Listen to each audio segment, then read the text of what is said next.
And hello, all of my fellow nerds out there. This is Oracle Nerd Richie, and welcome back once again to Our Life Now and Forever Prologue and Step One Demo. At least I think that's the full name for it. It just says Demo, Our Life Now and Forever Demo in the top left. So that's about it. Anyways, last time we got started with the story, and we met two characters. We met Cho and Tamarack, I believe their names were. and our and our character, the MC, I guess we can call him Richie now, uh, and his mother just entered their new house. Everything in the air was still. The wind was blocked, but it was practically as cold inside as it was out of the house. Ma shifted forward cautiously, feeling around for a light switch. Got it. A dim light from the ceiling sparked on an instant, and there in front of you was an old-fashioned living room. The house had furniture that came along with it, but it wasn't a set. The pieces were mismatched. Each chair, table, and bookshelf had a different color. They were covered in transparent sheets of plastic and in dust. The room had a real fireplace made out of brick. In in the back you could see a staircase going up another floor.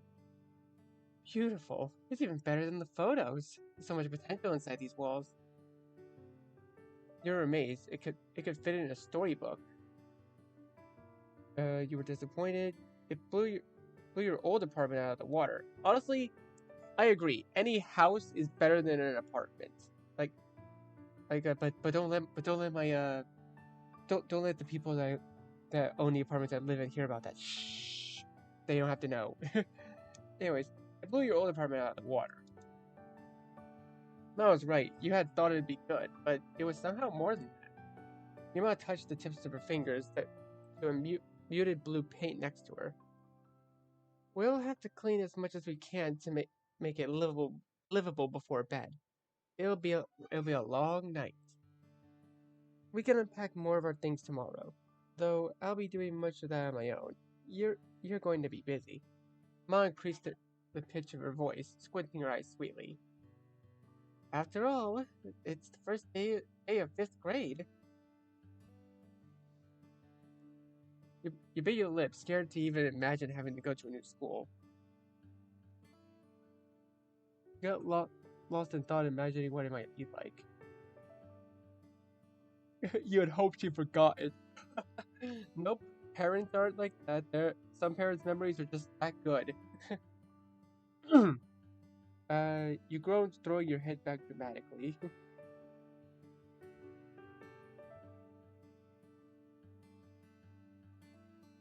You imagine what it would be like. She chuckled gently while watching you. We just got we got here just in time, hmm? Her eyes drifted closed, and there was a crease in her brows. Seemed further away without having gone anywhere.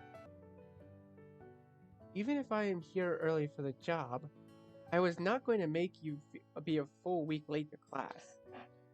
Being new to a town like this is already going to make you a point of attention.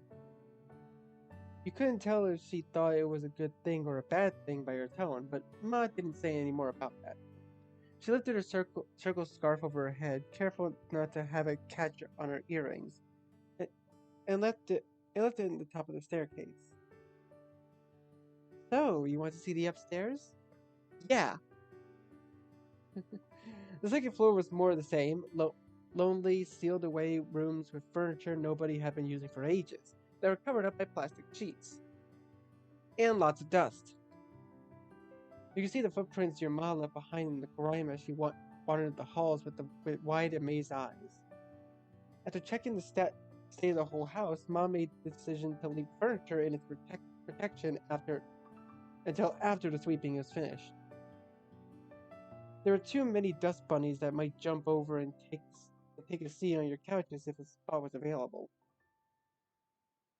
I hope I can remember where I put that dustpan. The room itself shouldn't be too hard to find. You returned to the living room after Ma got her trusty pair of crafting scissors out of her suitcase. She put her scarf inside it while taking the scissors out. Mother went through some of the taped up boxes like it was her birthday, and each one was a shiny, unopened present with a ribbon on top. But her gift was just stuff she already owned.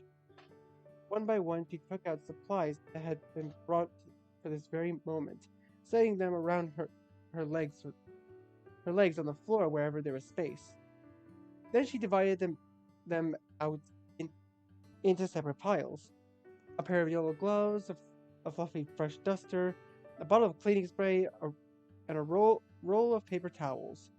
Ma had said Ma had a set of her own, and the other was yours. Was for you. You were going to need them. There was only one broom and dustpan that she did successfully find. You were going to take turns using that. The first move was to make the house a place people can actually live in. Plan was yanking open the streaky windows to get some fresh air flow going. Though before even that, you had to get the locks on the window themselves to come loose.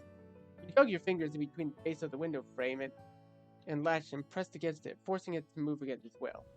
When the lock clicked into place, on the opposite side, you shoved the window up in both hands. Your clothes were already patchy with filth. The icy, crisp breeze that flowed in from the outside was a lot more welcome at this point. You got a good look at the neighborhood while catching your breath. Street lights had come on. But you then left the window there to do its job and got back to yours. Two of you went back and forth and up and down around the house to open up everything that you could. Some windows were jammed in place so tight that you had to leave it alone for your ma to get to later. The next point on the list was to somehow scrub down all the floors, walls, counters, and every other inch of space where dust could settle, which was every inch of the entire house. You picked a spot and gave it a sweep with a fuzzy head of the duster. A nice line of clear wood followed behind your motion. Oh, that's so satisfying to look at. This pattern continued for a while, and whenever the dust layer was gone from a spot, you'd go back over it again with a cleaning spray to make sure it really shined. Your mom was able to track down and turn on the heater, not that you could tell the difference with all the windows wide open. Eventually, you had a short dinner break with your mom standing around in the kitchen together with the two of you as dusty as the rest of the house. It was packed meals from the car. Simple sandwiches, fruits with thick peels that wouldn't get smashed on the drive, little bags of granolas and pretzels and juice boxes. There were no groceries. The rickety fridge was off and totally empty when you checked. It was relief there was nothing gross in there. Why would it be disappointing? It was a relief there was nothing gross in there.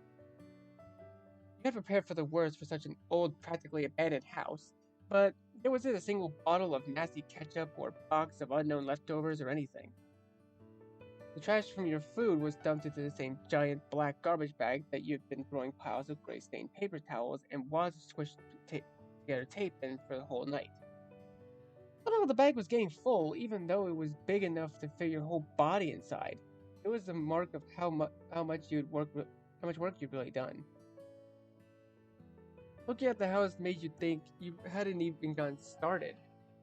The only way to change that was to keep going, as your mom talked about when encouraging herself to clean again after dinner. You and your mom polished up the house as best you could for even more hours. But when your usual bedtime arrived, Mom put the duster and scissors down. She wasn't going to have you stay up late, no matter how excited she was to unpack. She guided you to the first floor bathroom. The ones on the second floor were too dirty to use, plucking her overnight bag off the counter and along the way. Your mom explained how she'd do a round throughout the whole house to close the windows and to keep busy until the bathroom was free, and left you to get ready to sleep. Inside the bag was a little baby-sized version of a normal toothpaste and mouthwash, containers, and simple toothbrushes.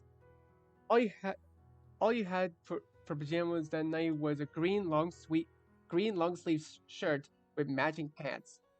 This game knows me. I love the color green. You got as clean as you possibly could with only a sink to use. You did a good job washing up. You were pretty lazy. I'm gonna say I would be pretty lazy about it. uh, you finished washing as fast as possible. You may have had to do it, but that didn't mean you'd have to take forever getting it done. Then you changed into your PJs and let your mom have her turn. While she was away... Ooh. Oh, I right-clicked. My bad. You took your doll out from your packed bag. Wait, so we have a doll, a special pillow, blanket, favorite stuffed animal, favorite action figure. I'm gonna go with stuffed animal because when I was young, I actually used to have a Pikachu plush that a friend of mine got me during a field trip. I kind of gave that to another friend because my other friend had a Pichu and a Raichu plush, and they were missing Pikachu, so I decided to give them my Pikachu so that they can have a complete set. Stuffed animal. It wasn't something you could sleep without. Furniture was still plastic wrapped, so you crouched down and sat on the rug. Ma returned in only a couple of minutes wearing her purple pajamas, and she also had sleeping bags tucked under each of her arms. She shifted one forward to hold it against the front of her chest and dropped the other onto the floor. It landed with a puff. That'll be mine. Your mom noted while trying to untie the bands that kept the sleeping bag together in a roll. She pulled and pinched the knot. When it didn't budge, she lifted the bundle to her face and used her teeth to pry the thread bands apart from each other. She got it loose and victoriously flapped the bag all the way open. She laid down in a clear spot on the wooden floor. There you are, Richard, already. Okay. Oh wait. Can I go back? Look at me, my little green little turtleneck. It's so cute. Okay, wait. You use your feet and rock back and forth to move yourself across the antique rug, scooting towards the sleeping bag without getting off the ground. Ma chatted casually while spreading out her own bag nearby. We'll need to get some wood so we can actually use the fireplace on nights like these. Did your mom know how to use a fireplace? You've never seen one in person until now, and so far you'd still never seen one that had a fire in it. Luckily, the house was warm and cozy, even without that, since the windows stopped letting the chill in. The heater worked. That was sort of a surprise to you. Mousy was settled down in the center of a temporary bed. She sat cross-legged with her back solidly straight. Her hands came to rest at the tops of her knees, and she made direct eye contact with you. Thank you for your help with the house today. It'll be home before you know it. At this rate. I'm so tired now. They were flopping down. I worked really hard, you said while stretching your arms. A house and a home are the same thing. I'm so tired. I can understand that. She slouched her shoulders, easing away some of the stiffness. Hey, guess what I did in the neighborhood today? You hid behind the fence the entire time. No, Ma. Okay, tell me, dear. After pausing just a little to build suspense, you begin to narrate the entire story of your paper airplane adventure. From the moment it hit to the way it led you down a forest crossroad, meeting Chu and on his tower with his notebook full of his pages, to finding Tamarack in the leaf pile and all of her surprises. Ma listened with her whole self, leaning forward and grinning wider with each new turn you revealed. You wrapped it up by explaining how you returned to the neighborhood with Chu and Tamarack after everything you discovered. What a way to spend an afternoon! I'm proud of you. You're a bona fide detective. I had no idea you'd gone such a winding journey. You kicked your legs up and down on your sleeping bag, very, very pleased with her reaction. It was a fun story to tell. Somehow the events of the day felt like they were a long time ago, or that they happened to someone else, and you just heard about it. But it had been real. The paper airplane hit your shoulder, and you held the note in your hands. And you threw that paper away when you were cleaning. Oh, oh, we were saving it to give back to one of the two. You know what? We'll keep it as a keepsake. Why not? It had nice memories that went with it. With your topic all done, Ma softly spoke up to share her own thoughts with you. It's odd imagining this entire building collecting dust for all this time, isn't it? No one wanted to live here. Not renters, not the man who owned it, but it's a charming house. Yeah, it is.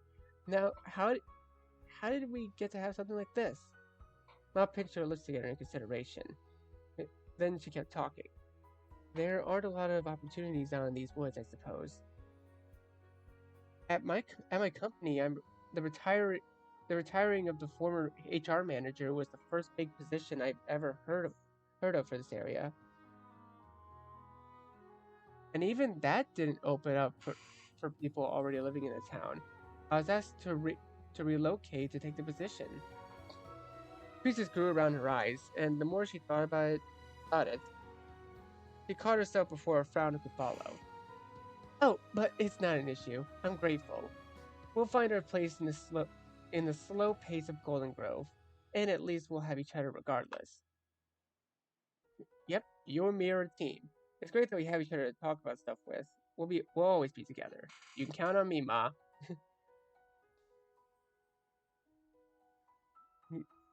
You can count on me. Thank you, Richard. Th- then your Ma stretched her legs out fully across from her sleeping bag, wiggling her toes inside the black sock she had on. Seeing Ma right there on the floor with you was cool. You didn't hang out together during bedtime like this in most nights. It was special. As you thought about it, your eyelids were trying to tape themselves up with sticky, gritting stuff your eyes made when it was extra late. All right, dear, you should get inside your sleeping bag now before you blink out on top of it. That sounds like a pretty good idea. Scooping your stuffed animal into both your arms, you shimmy into the open end of the bag. It was made out of fabric that was so smooth it wasn't difficult to do. You moved farther down into the edge where edge was until the edge was your chin. You were wrapped up like a loaf of bread in the grocery bag. Ma got to her feet, taking a short jog over to the far wall of the room. She lifted a finger to the light switch, but kept her gaze down on you. The expression on her face was gentle. Good night, Richard. Good night, Ma. The room went pitch black with a click. While your eyes were trying to adjust, you heard the shuffling sounds of Ma. She joined you on the floor again. Noises soon stopped. Ma didn't talk anymore. There weren't sounds of cars passing outside. There was a thumping in your ears, and you thought it might have heard a creak somewhere. The night noises were a lot different than you had experience with.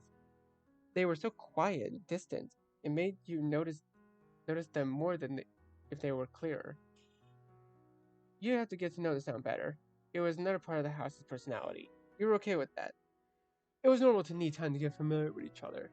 You pressed your eyes shut, your head with thoughts of, oh, what would I actually be thinking? I would actually be thinking of moving to a new town. True and Tamarack. You tossed and turned in the squishy cocoon, wanting to sleep so tomorrow would come sooner, but too excited to do so. It was way too long of a night. Then your second day of Golden Grove arrived. Hello again. Hello again. Good old Kara reference. We mentioned it earlier, but occasionally you have to get the opportunity to change what you're wearing during the game. Oh, whoops. You may also be able to take off accessories like hats, scarves during certain in-game moments. If you don't want to bother with changing your outfit, you can toggle these sections off from the Your Details screen. Click info on the right to find it. Turning off the dress up sections means what layers you choose to take off and keep wearing when you get to school will be your preference for when you wear indoors for the rest of step 1, or until you turn on dress up sections again. Would you like to see the dress up sections in future? I want to pick my outfit. Yeah, have fun. All right. Let's see. What can we do?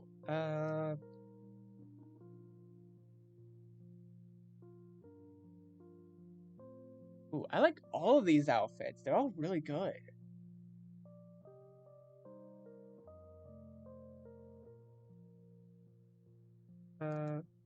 Let's go with this. Overlayers. Hmm. Oh, we can't have a jacket in that? Okay, yeah, that's fair.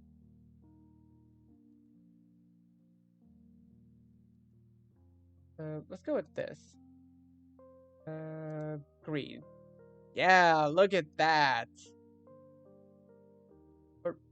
Or do we want to make it blue to match my avatar?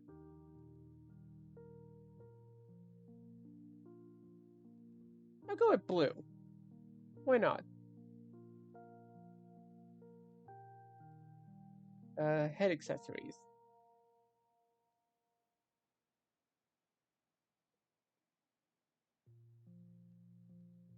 Can I do a headband? Yes, I can. That's so cute. I'll do a flower crown.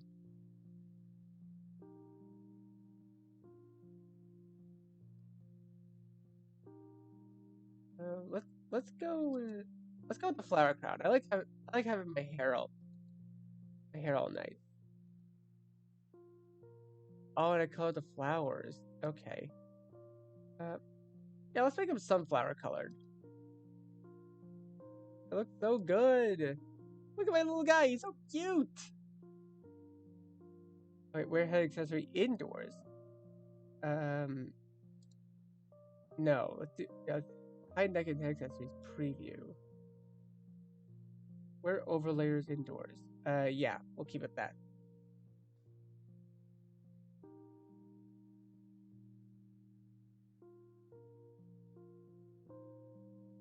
Oh, whoops. My bad. Hold up a second. Okay, this should be good. Yeah. But your second day had only just arrived. Only one corner of the world outside the window had any sunlight.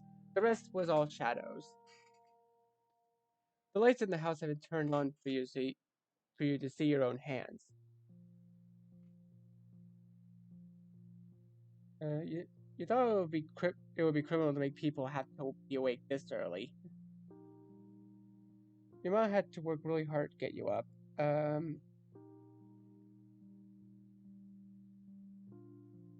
You love it when it was early. Yeah, personally, I actually do like early mornings. Specifically, I like it when the mornings are quiet because that just gives me an opportunity to like think for myself. Like think about things.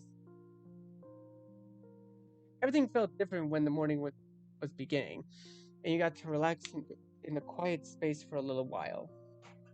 The unpacking wouldn't be started again until a lot later. That's what your mom said when you were brushing your teeth. For now, you both only had what was already out. The food around to eat was still the same stuff from yesterday. It was what you had for breakfast already, and you could see your mom packing it into a brown paper bag for lunch too. That was the last of the preparations she had to do for your school. You were pretty sure your mom really wanted to be the one to get your supplies for the day together. She put stacks of stapled papers, a notebook, pencil case, a ruler, and more into your backpack. Ma had kept the pack on the middle seat of the car to make sure it would be right there when it was time to use it for class. If it had gone missing, maybe you would have had to carry your school stuff in a cardboard box, the same way you had to bring everything else you owned to this place in big boxes. You watched her from your comfy spot in your sleeping bag. You'd already gotten dressed for the day, but that didn't mean you couldn't sit in bed again. there wasn't anywhere else to. Soon you'd be leaving for to the new old to the new old house in the neighborhood, and all parts of the Golden Grove you'd gotten to see so far. The next stop was an unknown what was North Acres Elementary School. You tried to imagine what it might be like. But school thoughts were shaken out of your head when a muffled thumping sound filled up the air. Ma slowly lowered her full hands down to the counter. At the same time, her head and eyebrows went up. Guests? Already? At this hour? Your mother left your lunch bag incomplete on the tabletop and went to investigate the knocking.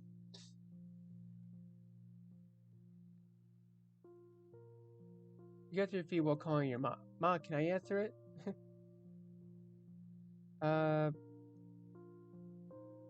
You got... I probably got a seat too, yeah. You press your hands to the shiny stuffed bedding underneath you as you lean onto your feet to get off the floor. You're able to join Ma before she opened the door. When she pushed the handle down, a long click and tugged her forward. It squeaked open. You glance ahead, squinting your eyes to adjust from the incomplete brightness inside to the pale dawn outside.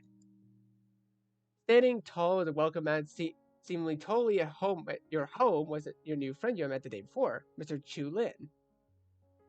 Though he would also be called Autumn. You're going to try using the nickname sometimes. Autumn's fluffy hood was tucked snugly around his head. He didn't usually do that, at least based on how much you knew was usual for him. Maybe it was because the air was somehow even more skin-prickling cold in the morning than it was during the day or evening.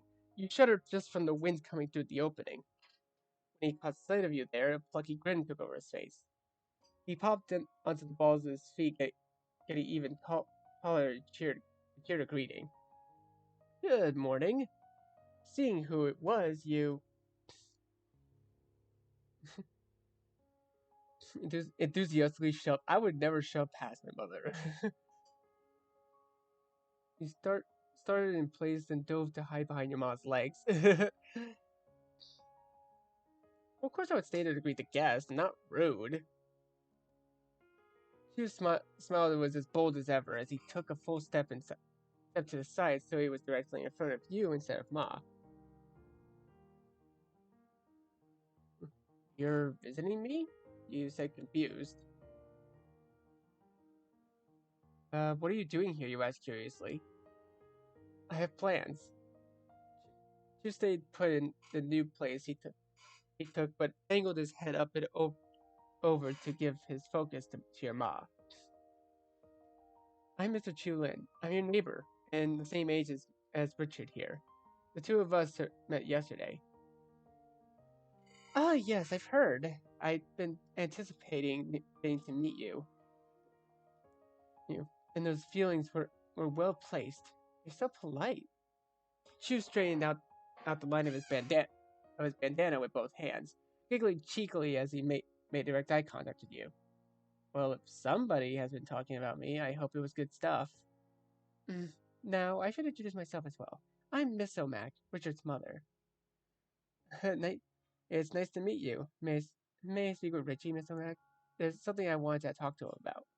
Softly, your mom glanced directly down to you without looking back at him. Your mom replied, That would be fine. I'll finish getting your bag ready, Richard. That you two could chat. Chu clasped his hands together promptly. Thank you very much. Ma let a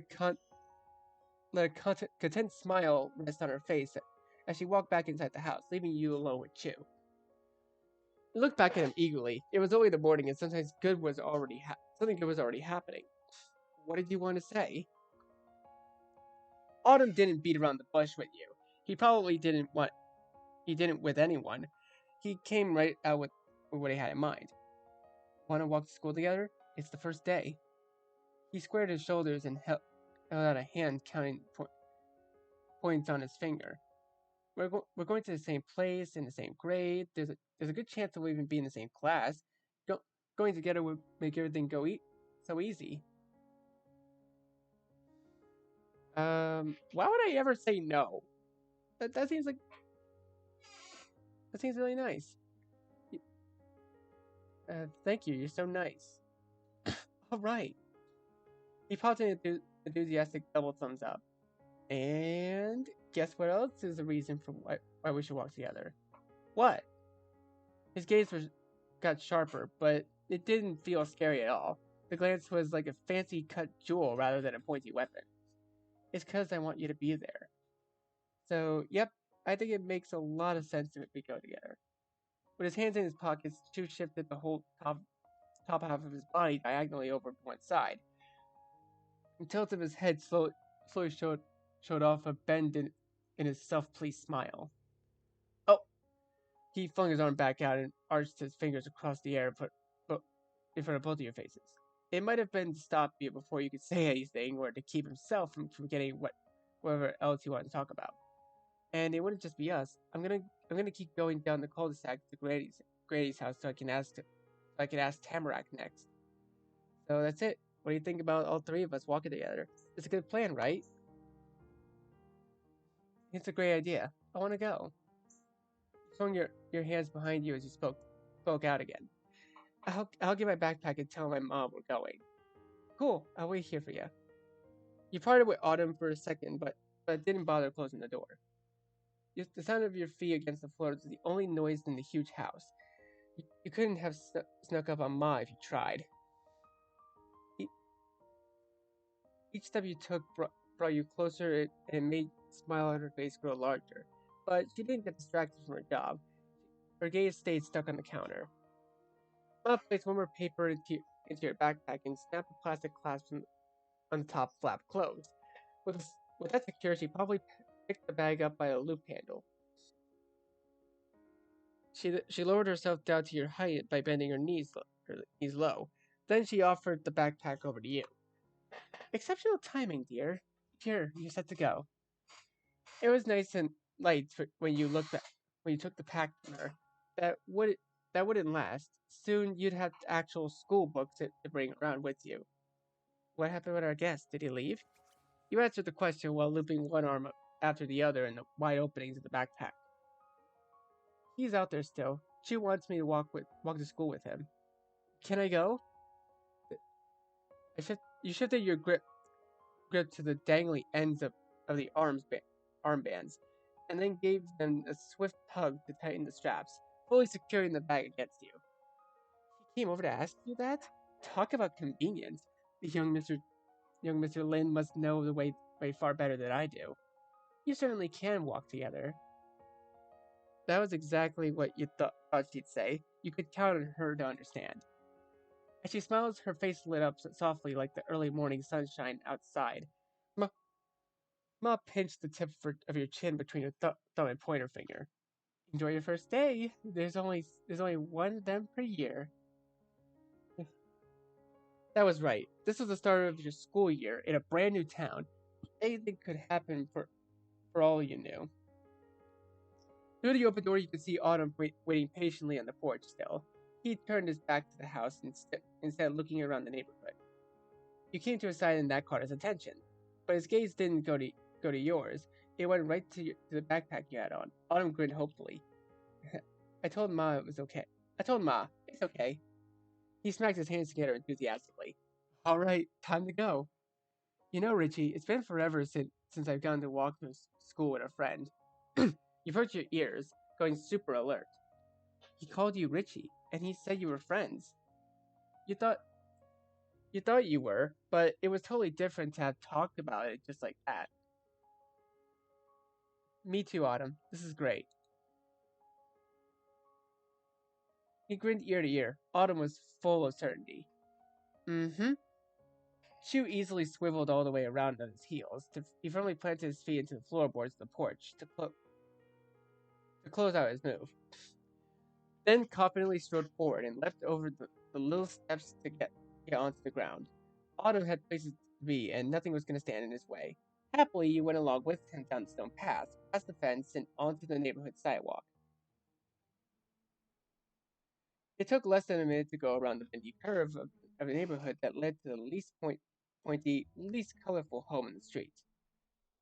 Tamarack's house, also her Omi and Opa's house. Chu and you wanted wandered right to the uncharted territory of the porch. You tapped out a rhythmic set of knocks. You, you reach forward to knock. You press the doorbell button. Are you ready? Yep. Hugh tapped at a rhythmic set of knocks.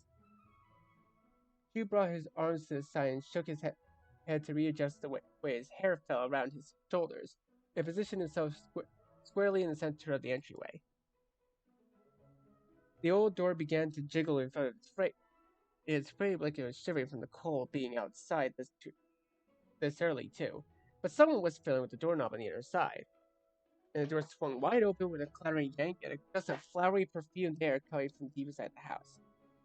And still clasping the handle and leaning her head against the wood, Tamarack was there to greet you. She had her bag and scarf on for the day already. Hello! Good morning, Tamarack. Her eyes popped open. She hadn't looked to see who it was at the door before saying hello, and she couldn't tell who it was from the answer. Tamarack's voice and tone lightened even more. Chew? Anne? Richard? She'd used your name, not your nickname like Autumn had. Maybe she would use it later. Or maybe she forgot. Tamarack kept talking without giving a reason for why she called you that. You're both here? Hi. Good morning, Tamarack. Chew kept his very proper pose and offered Tamarack the same invitation he'd given you. I'm glad we didn't miss you. We're all going to the same school, right? It'd be cool to walk as a group too. Want to? She blinked rapidly, many times all in a row. In a soft pink light, her eyelashes looked almost like shimmering dragonfly wings. Oh, okay. I want to come. She twisted almost the whole way around, turning her back to you. You could just barely glimpse into the darkened hall behind her. Tamarack then leaned over, bending her knees and powerfully shouted into the depths of the gray house. I'm going to school now! Her loud, high-pitched call echoed through the hallway. Have a good day, young lady! Tamarack hopped forward, and it was small, but it was all that it took to go from being in her house to being outside the outside world. She tugged the doorknob with her to slam the door shut. I'm ready! The quickness of all that was too much, and Jude needed a second to catch up with it, but when he did, he chuckled. Perfect. And by the way, Tamarack, I told Richie already, but people don't always call me Chew, especially at school. I've got a nickname. It's Autumn. Oh, okay, but I like Chew. You do? Thanks. Autumn lazily settled his hands on his hips, and his eyes moved way off to the side, even though there was nothing special to see that way. Guess we've actually got to go to class. Yeah. She pumped her fist up and down in the air with a pattern to match the pace of her yas.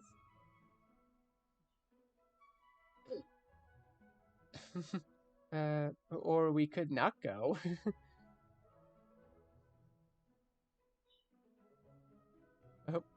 I hope we're not going to be late. Don't worry, I won't let you be. All closer together, you, Chew, and Tamarack tramped off into the white wooden porch. The full set of cul-de-sac kids hit the road again. The trip was almost the opposite of last time. The sun was coming up instead of going down, and you were leaving the neighborhood instead of going back to it. Also, it's probably just me, but the music here kind of gives me vibes from Reach for the Stars from Sonic Colors. Like if you take a listen to it, then Sonic Colors music, you probably see where I'm going with it. Anywho, but that wasn't really what really stood out to you. It was a little bit amazing that you already could compare it to last time, and you could guess that this journey with them wasn't gonna be the actual last time it ever happened. It just become the last time it happened before the new next time. The first part of your school trip wasn't hard. There was only one way out of your neighborhood, unless someone hiked that out into the wherever the woods went. That would be cool. Maybe you'd be able to do that someday. Your actual path forward had you brushed past the forest fork that originally led you to meeting Chu and Tamarak. Sorry, Freudian slip. But you weren't stuck with the same limits as before. This morning you moved right on by without even stopping to check what might be hidden away back there. Now you traveled even further. Woods crowded in closer and closer around one road that led out. Until suddenly, structures began to appear in between the bushes. The thick overhang of leaves pulled apart to show the sky. The world unfolded ahead of you. Sunshine climbed the mou- mountains to just barely tickle your cheeks, while the stars still clustered against your back. You were right at the center of the windy mountain path. It flowed over the uneven ground, blanketing every small bump and bend like the Black River. Alo- Along the street, huge wooden poles rose to the sky, in a row that rivaled the trees, phone stretching phone lines and reaching branches wove the whole town together. Even though Golden Grove was a lived-in place with man-made things, the vast wilderness was as much a neighbor to the residents as their real people neighbors. Tamarack tramped over the grass, swooshing her arms in full leg swings in front of her. She didn't get anywhere near the tarmac. Hugh's stride was a lot breezier. He took the spot in the line closest to the road and didn't even check the cars. His, his eyes were aimed at the now viewable sky. You ended up somewhere in between them. If Tamarack was swoosh and Chew was a breeze, then you were a kite floating on that wind. It was easy to keep to their pace with the light steps you took. All that air went out the window when Chew started moving his hands around even more than Tamarack. He frantically stuck his fingers in and out to reach one of his pockets, while poking his tongue out to the corner of his mouth. You and Tamarack just watched as he tugged at his jacket and pants while walking. The two of you probably shared the same exact thoughts. He was looking for his notebook or paper or something. Ha! And it was paper. But it wasn't his special tan pages. The thing Chew grabbed was a thick folded pocket of white printer paper that was covered all over in tiny ink words. You could instantly tell it was. That many papers stapled together with that many little words on them could only ever come from one place: school. Chew held it close to his face. He had his nose completely in what was basically a book, but for some reason he started to talk to you in Tamarack. Which room did you get? For a second, Chew peeked over the page and looked at both of you. Who's your teacher? Hmm. Tamarack thought hard, but she didn't find an answer in her head. She squished her hand under the flap of her bag without unbuckling it. She had to find her own papers. I remember. My mom told me. Uh, I remember. My mom told me. I'm in room 24 with Miss Murray.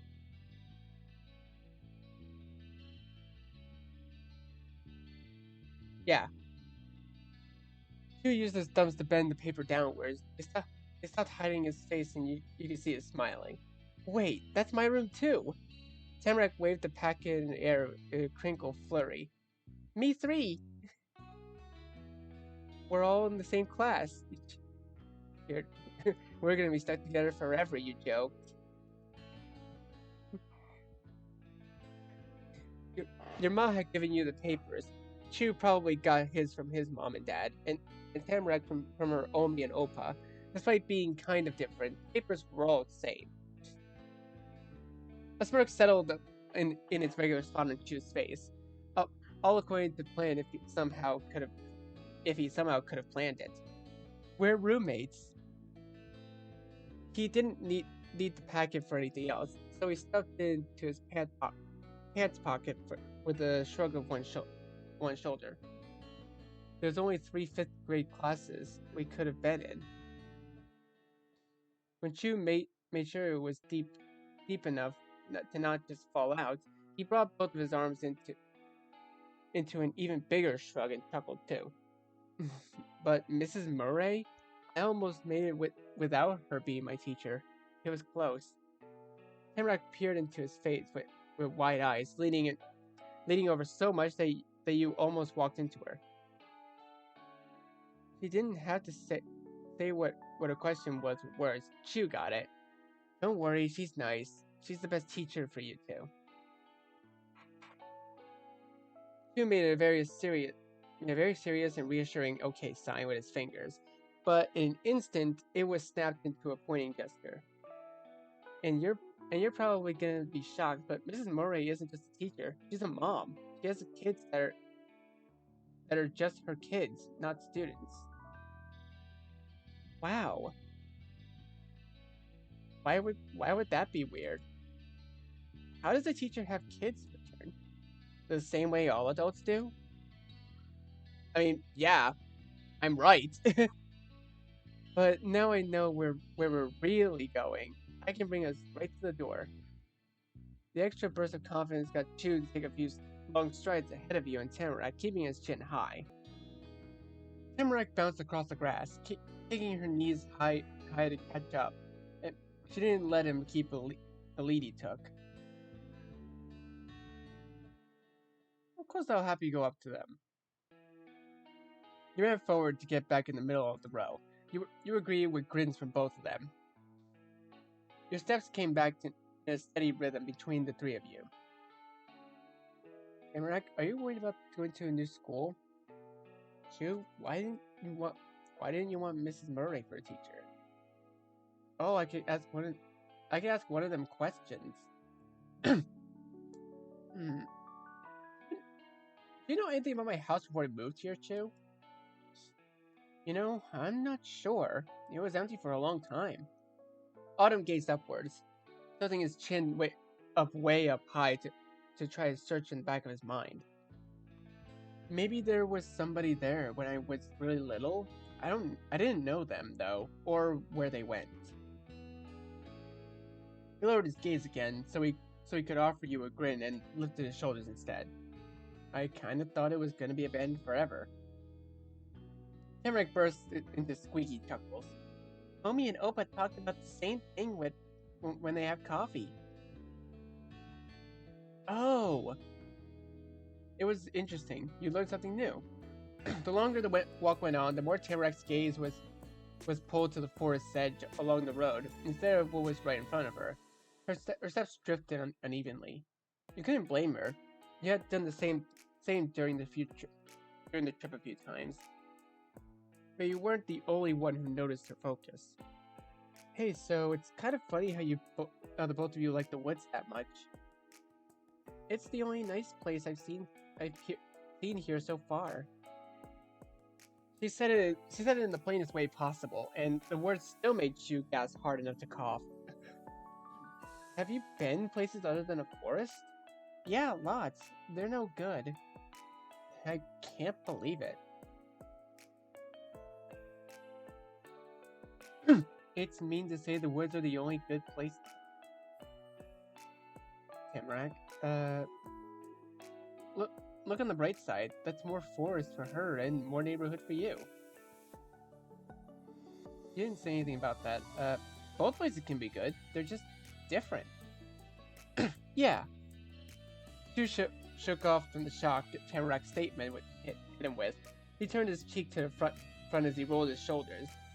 He was winding up for a comeback. I guess I can give you one thing. There's a pretty special kind of fun that, in all my years of living here, you can only ever have in these very woods. Nowhere else. Really? What is it? He'd cast the reel, and Tamarack was hooked on it. He instantly became invested in whatever mystery Chu had up his line. I'm not gonna tell you. What? Tamarack shrieked in a tone so high it scared away a bird who was minding its own business in the tree above. It was hook, line, and sinker. The beat of its wings fluttering through the air matched Chu's giggling. He brought a hand to his chin and leveled a mischievous glance at Tamarack. One day, you'll understand. Probably.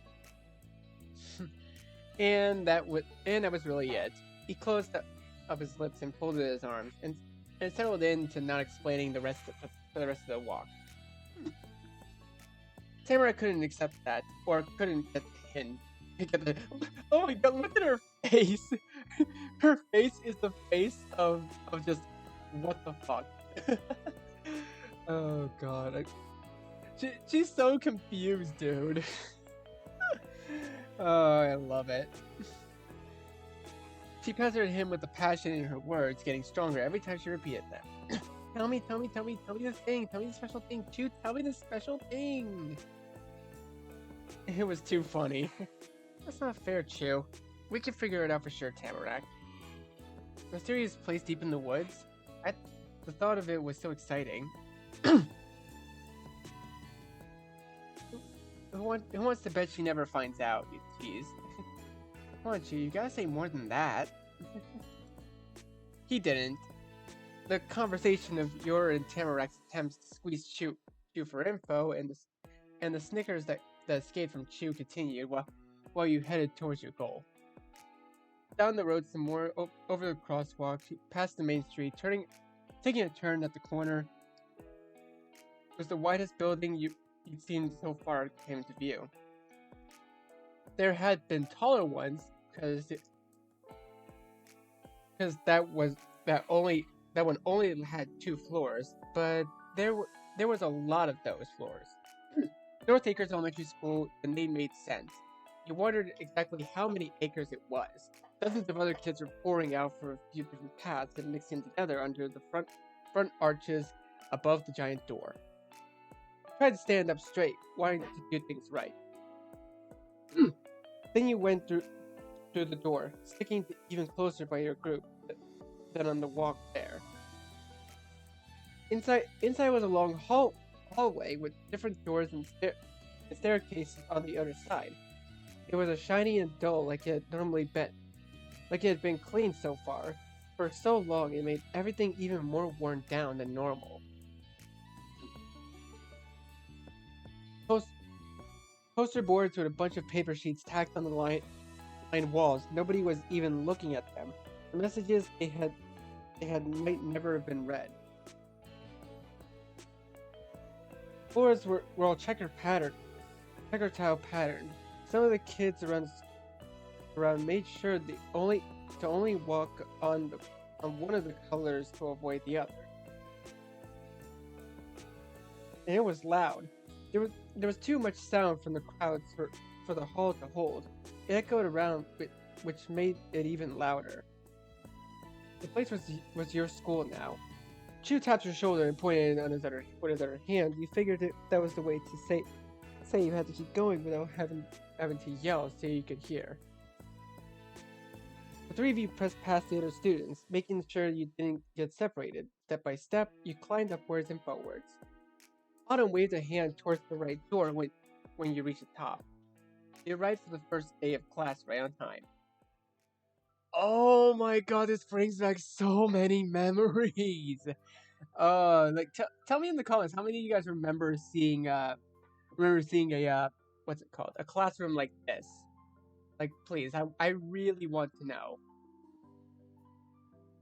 Oh, like, this is just so cool. This is so nostalgic. Like, I remember going to a classroom, like, similarly to this one. I remember it so well.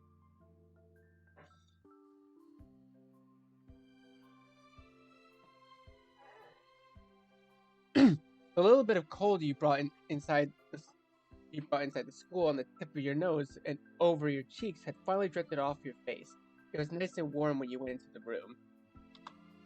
Your brand new class 5th grade room number 24 smelled like people hard at work.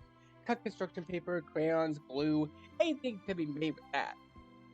There were tons of leaves stuck on the different colored walls, climbing around the windows, hanging from the shelves, and sneaking out from behind the boards, where some of those things could be made.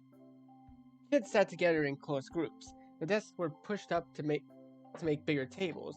There was just one chair by itself, right at the front, or the back, if the way was in front. It was in the front door. Timrak took a loud breath of waxy air. Oh, I thought it was gonna be ugly. It is ugly.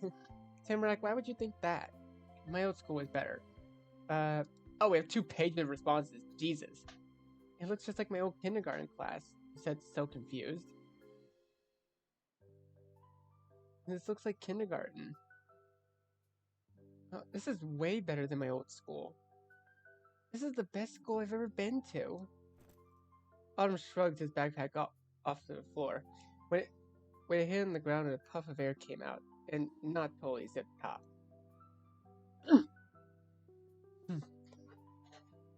Nothing in this place caught his eye in a good way or a bad one. It was like nothing around him existed. Chu just watched you and Tamarack look. He chuckled at the faces you both made. The classes looked the same for every room, in every grade, every year. Oh, it wasn't that you couldn't see what you did. It was that he'd already seen it 110 times or more. Chu knew as well as he knew everything else in Golden Grove. He kicked his backpack behind him to be up against the wall, never glancing down. There was already a bunch of other bags there, sat one by one along the far side of the room. They were almost completely hidden under the row of hooks that had coats and jackets and stuff cluttered over them in stacked piles. There weren't enough holders for all the layers people brought. You're pretty lucky. This is your first time here, and you're only gonna have to do it once. We're gonna graduate and go to different school next year. We'll all be new kids then. Oh, he talked while he put his arms out of his jacket. You'd always seen him wear so far. He tossed it up to the top of the round lump of the other coats, and with a hook somewhere below it. Tamarack waited, watched, and then tugged at the end of her scarf to undo the knot it was wrapped in. She talked too. I told you this place is weird and never changed. This made Chu at her. Sounded was almost exactly like the noise his backpack made a minute ago. School is different than the entire town, Tamarack. Tamarack didn't say more words against that. She just got to her tiptoes to sling the untied scarf over Chu's jacket, but building a mountain of stuff on the one little hook, even higher. Chu shoved his bandana deep into one of his pockets, and lifted his other shoulder. You're right, that class is always the same. Seeing Autumn without his fluffy jacket felt like seeing a lion without its mane. He folded his arms high across his chest and gazed upon where you were starting to get was his kingdom. He had all the pride of a lion, even without the jacket. Though Chu acted like that was it for getting ready. He hadn't taken off his gloves. Was he gonna wear those to class? Tamarack held tight to the strap of her bag. It for sure wasn't going to with the rest of the packs. That meant she was definitely already done with the putting their stuff away part of getting to school. This is so cute. I really love this. Tamarack's overalls were the most clothes she had once the scarf was off. No coat or cool poncho or anything. The overalls were kind of short too. They didn't cover her whole legs. Her ankles had long socks and yellow rubber rain boots to keep them warm. But you had to wonder if she didn't feel cold the same way most people did.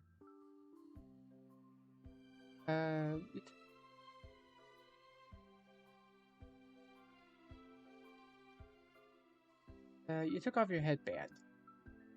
You scratched your finger to your headband where you put to your head when you put your headband up on the wall with everything else.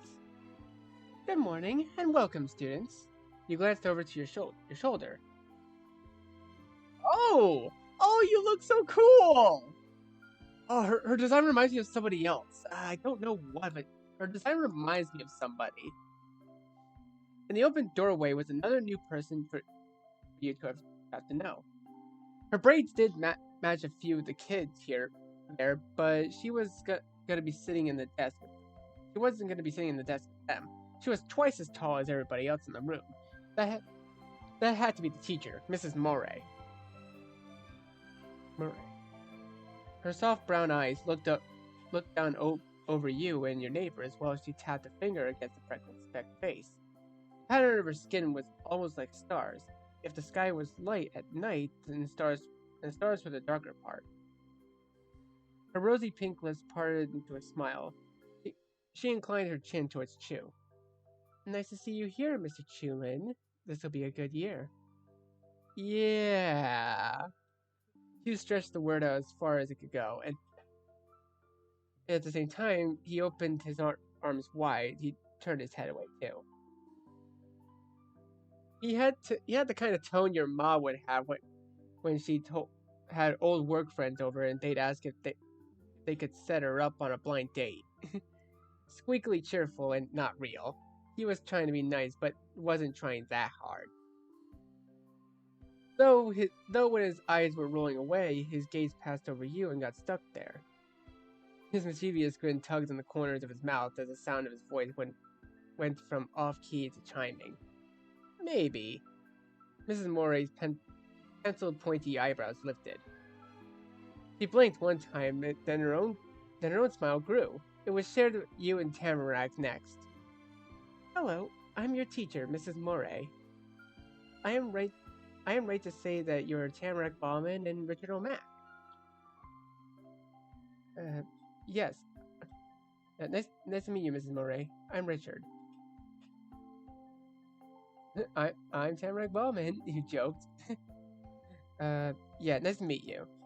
Tamarack bobbed her hands in the air and twisted in place to swing her bag as it hung behind her back. And I'm Tamarack. That is so great. Mrs. Murray spoke sweetly in a way that was just nice. It wasn't surprised or relieved to find out the answer. She probably didn't need to ask to know who you were. Teachers knew a lot. If you'd be so kind, would you mind coming over to my desk over there in the far corner? I'd like to talk to you two before class begins. Okay. Tamarack finally lowered her hands back down to her sides, and she still bumped her bag around by pushing it up and down with her butt. It clattered loudly, and Mrs. Murray pretended not to hear. What do you want to talk to us about? I want to see if I can help you a bit. Does that work? All right. Thank you both. Thank you, both of you. She gestured lightly with her hand for you to come and left the doorway. Hugh turned his head to follow the teacher. More and more of his dark hair eclipsed your view of the rest of him as she walked away. When you lost sight of his face, there had been a frown on it. After she was really gone, he swung back towards you and Tamarack. Autumn was smirking then. Good luck out there. He tipped over on one foot and bent his body way down. His other leg kicked into the air. He could balance better than a flamingo. Autumn slipped a hand under his jacket and on the hook and also under Tamarack's scarf, which was still on top of it, and dug around in the fabric. He didn't come out empty-handed. He had gotten hold of a notebook and a pencil. Chu slowly lifted his chest up and brought his one hovering foot down to earth again. That whole thing was graceful, but he followed it by wildly waving his notebook goodbye at you. And a paper fell out of it when he did. Ah! Tamarack squealed, trying not to talk too fast so none of it was real words. She reached her arms to Chu graspingly, so like she could pick him up and plant him back where he dropped the thing. That didn't work either. He stepped away on light feet, carefree, and joined up with one of the other groups at the desk. Oh, they all raised their heads and waved when he arrived. He was gone. The teacher was waiting. Tamarack squinted her dark red eyes tightly. She directed her gaze towards you because it wasn't like anyone else in the room could understand her. You gave her a look back.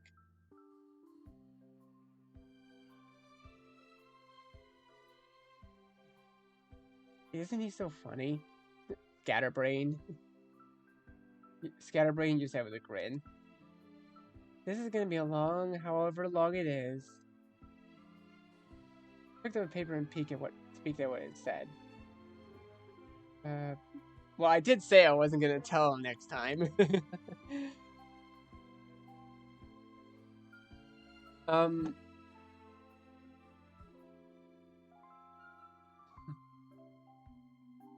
You know, I'll put it in my pocket without looking. You made a beeline for the tan page on the dark blue carpet and snatched it off the ground before somebody could step on it or it could blow away and get lost in the middle of the forest.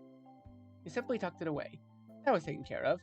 Tamarack pretended to be a jack-in-the-box like she did yesterday.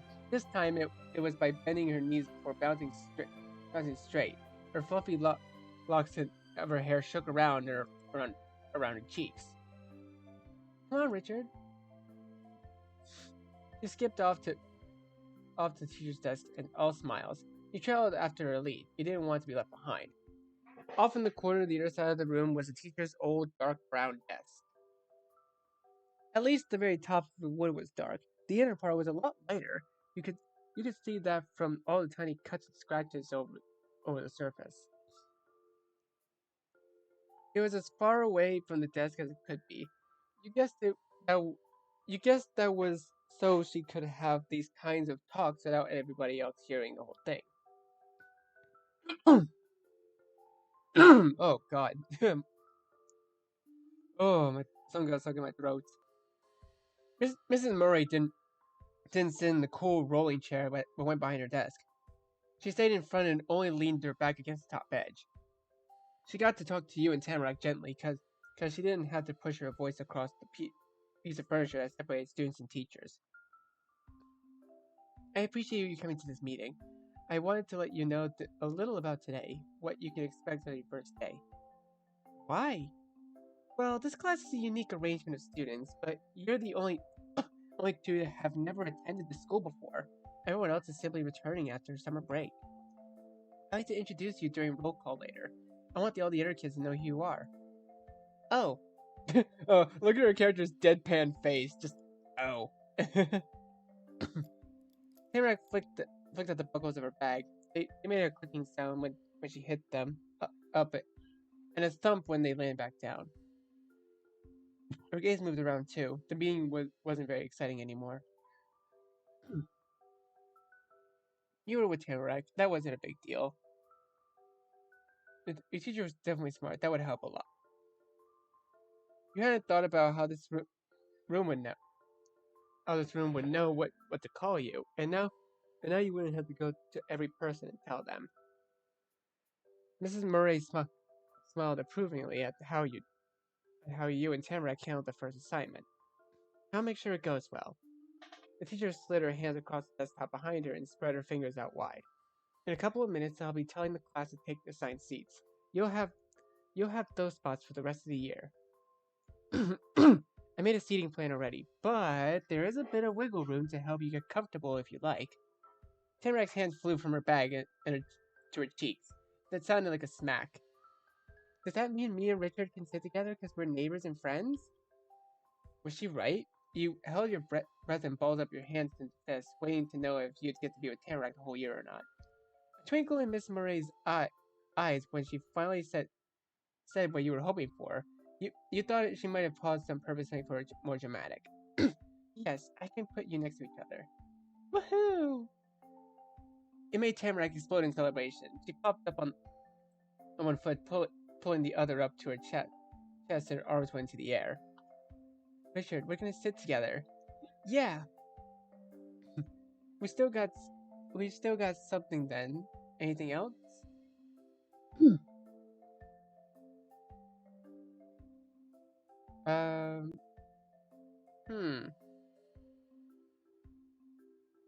Any seat is okay. That's fine. Only checking. Oh, is Chu next to us too? He's our neighbor. Mrs. Murray is a really proper lady from what you'd seen. She didn't have a wrinkle on her fancy suit, but creases suddenly appeared around her eyes and mouth after she heard that. The line spelled, "Not again." No, I'm sorry. I'm glad you're getting along with Chu, but there were students who wanted to sit next to him last year and didn't get to. It's their turn now. Your eyebrows went up so high you could have lost them. That many people wanted to sit by Chew? It was kind of rude to the teacher, but you had to turn your head right around to look at the guy you'd been talking about. He was leaning over a bunch of desks from before and still talking to his other kids. You didn't know, but there was a big smile on every face. You tilted your head back to where it came from, but not all the way. You only moved it enough to be looking to the side instead at Tamarack. Her gaze was directed straight at you, too. You gripped the strap of her bag that was weighing against her chest. Since the day you moved in, it had been just the three of you in the cul-de-sac. Even if the day you moved in was yesterday, it was the same group, you, Tamarack, and Chew. Neighbors. But you weren't in your neighborhood anymore. On the outside of the street, Tamarack was exactly like you were and Chew wasn't. You and her were strangers in Golden Grove now, but you didn't know people and they didn't know you. Chew had been there forever. And it wasn't only that. You'd already learned something on your first day of school. Chew was popular. Hmm. You thought Tamarack should be that popular once people get to know her. You weren't gonna let that change things. The three of you were still friends. Yeah, that's what mattered. Not what other people thought of your friends. Not looking at her didn't stop your teacher from trying to talk to you. So, Mrs. Murray had to wait for you at Tamarack to stop your shared stares of surprise. And then she pointed across the floor to a couple of desks near the back that were side by side. Those are yours. Tamarack's is the closest to the wall, and Richard, yours is the one next to that. Window seat, gonna sit at the window seat. Tamarack happily sung to herself a simple song about her brand new desk. Besides the roll call, there won't be any surprises. It'll be a regular, easy first day of school. Thank you for having a chat with me. You can take your seats. Tamarack's cheeks inflated as she pushed a smile between the two balls of air. She's so cute. Look at her. I freaking love Tamarack already. She's adorable. Okay, let's go, Richie. Bye. The teacher stayed resting up against her desk while you and Tamarack went towards your own seats. Tamarack sent a quick, excited glance from the desk and back to you over and over as you walked towards them. She chatted about how it was going to be so fun being right next to each other and all the things you could do during the year. She beamed so bright it was like her sparkly golden hair was made of sunshine that filled the room. You counted every one of your lucky stars that you didn't get put somewhere else. A clap and a call came from where you just left. Attention students, class is starting. Take your seats. And just like that, she said she would, Miss Murray was beginning the lesson. You were right in front of your assigned group of the desk when she said it. A red plastic chair. Miss Murray pointed out before it was probably really old, but it was brand new to you. Pulled it out from the tables and gave sitting in a tray. Hard, cold, and slippery smooth. And the back part wasn't straight. It was bent all the way from the bottom seat part. It felt like leaning against the top of a shiny slide in a playground. If you weren't paying attention, you might fall off. Maybe that was the point. that was a way to keep kids focused. Honestly, I never really thought of it like that when I was a kid. I just thought they were funny chairs. Anyways, Tamarack was right there next to you on your left side, by the wall, and the window just like she said she wanted.